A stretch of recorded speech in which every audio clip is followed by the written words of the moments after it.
मैंने कहा था कि 22 जनवरी से पूर्व ये तीनों एजेंसीज का इस्तेमाल करेंगे विपक्ष के लोगों को घेरने के पर जॉब में चार्जशीट दाखिल की गई।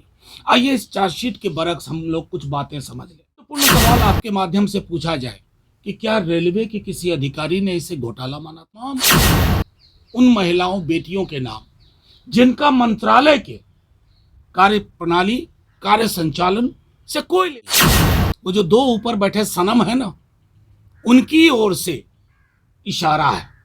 इस शो के प्रायोजक है मां भवानी डेकोर प्राइवेट लिमिटेड, मतलब a complete floor solution, new 0 mile Dadar road Muzaffarpur. भी कहना चाहता हूं कि इस कोल्ड वेदर में बहुत शॉर्ट नोटिस पे आप सब आए।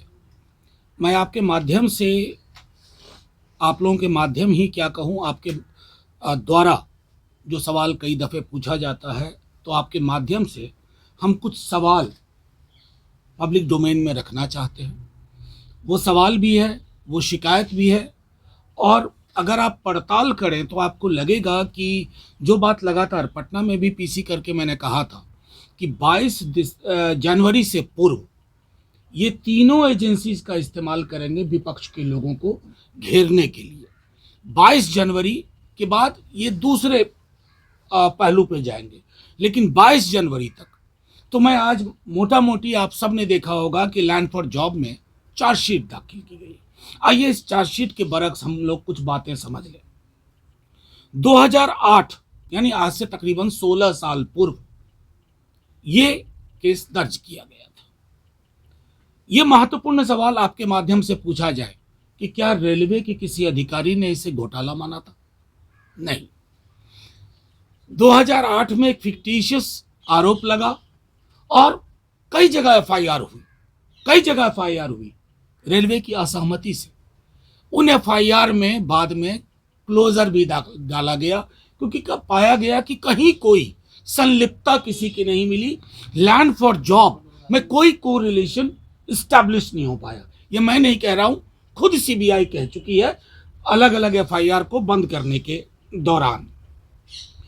फिर केस 2021 में खोला जाता है, जिसमें पंख लगाए जाते हैं 2022 से, यानी कि तीव्रता और त्वरित गति बढ़ती है। 2022 आप सबको याद है कि अगस्त के महीने में रिवर्स ऑपरेशन लोटस हो गया बिहार में। ये ऑपरेशन लोटस हर जगह करते थे, तो थोड़ा बिहार ने इनको रिवर्स ऑपरेशन लोटस बता दिया। जैसे ही हुआ, त्वरित गति से इन एजेंसीज को, मैं समझता हूं कि चिप सत्ता शीर्ष के जो दो टॉप लोग हैं, उन्होंने पकड़ा दिया कि किसी भी तरह इन्हें परेशान करो, इन्हें उलझा के रखो। और ये किनके इशारे और इरादे से हुआ, मैं साफ तौर पे कहता हूं कि सत्ता शीर्ष पर बैठे हुए दो लोगों का। अब आज जब अगर आप चार्जशीट आज की देखें, घर की तमाम उन महिलाओं बेटियों के नाम जिनका मंत्रालय के कार्य प्रणाली कार्य संचालन से कोई लेना देना नहीं। अगर इतने बड़े स्केल पर, जैसा आप सोचते हैं, कल्पना में एक षड्यंत्र सोचते हैं, कोई रेलवे का अधिकारी नहीं, मंत्रालय का अधिकारी नामित नहीं, तो घर की महिलाओं को सिर्फ प्रताड़ना के लिए आपने नाम डाल दिया और खेल खुला रखा आपने। मैं आज आपके माध्यम से कहता हूं कि ये सप्लीमेंट्री चार्जशीट दाखिल करेंगे, ये उन लोगों का नाम डालेंगे जिनके नाम अब तक नहीं है। तो वेंडेटा पॉलिटिक्स का इससे बड़ा उदाहरण आपको नहीं मिलेगा। अब ये वेंडेटा पॉलिटिक्स हो क्यों रही है, ये मैंने पटना के प्रेस कॉन्फ्रेंस में भी कहा था और आज भी दोहरा रहा हूं। अलग अलग राज्यों में जो मुखर चेहरे हैं भाजपा विरोध के, भाजपा की जमीन पांव के नीचे की जमीन नहीं है। वो पॉलिटिकली लड़ने में अक्षम है, नाकाबिल है, परेशान है। तो अब